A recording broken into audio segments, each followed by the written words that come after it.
Predators are a wicked conservation problem because they don't return direct benefits to people. In fact, they can cost money to live alongside, they can scare people, they can cause trouble.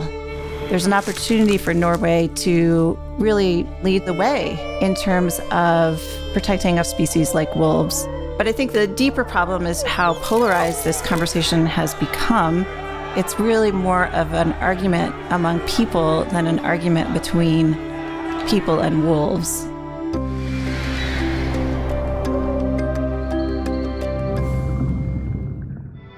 By the early 1900s, wolves were more or less extinct in all of Western Europe, driven out by government programs that rewarded people for killing them. In the decades that wolves were not around, people adapted to their absence. In Norway in particular, they changed the way they herded sheep. And so when the wolves made their way back, all of a sudden humans were faced with the possibility of having to change what now seemed like very long-standing traditions. In almost any system that they live in, wolves are top predators, so they have a positive impact on the ecosystem. But those kinds of impacts aren't being seen quite as dramatically in Europe, mostly because the landscape is so much more human-dominated. From a conservation perspective, it's still an incredible success story.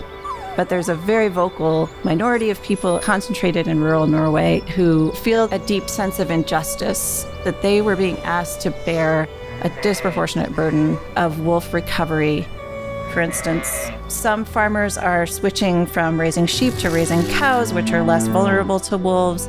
Some are changing their herding practices, which might sound like, oh, of course, that's easy, but farming is a difficult business, and that represents, to some people, a pretty dramatic change.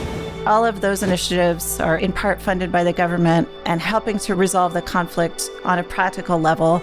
On a deeper level, though, there's just a very baked-in resentment toward so-called city people who are seen as getting away with supporting wolves and not having to deal with the consequences of wolf recovery.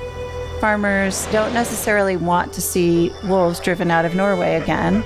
They're in fact surprisingly supportive of some wolves being present on the Scandinavian peninsula and want to see this species thrive. We have to figure out how to share the inevitable burden that comes with living with predators. It can't just be the people who are experiencing the most direct effects paying the price. It has to be a country or a region as a whole sharing that burden equally, and whether that means sharing the financial costs or sharing it in some other way, that in the end is the toughest conservation nut to crack.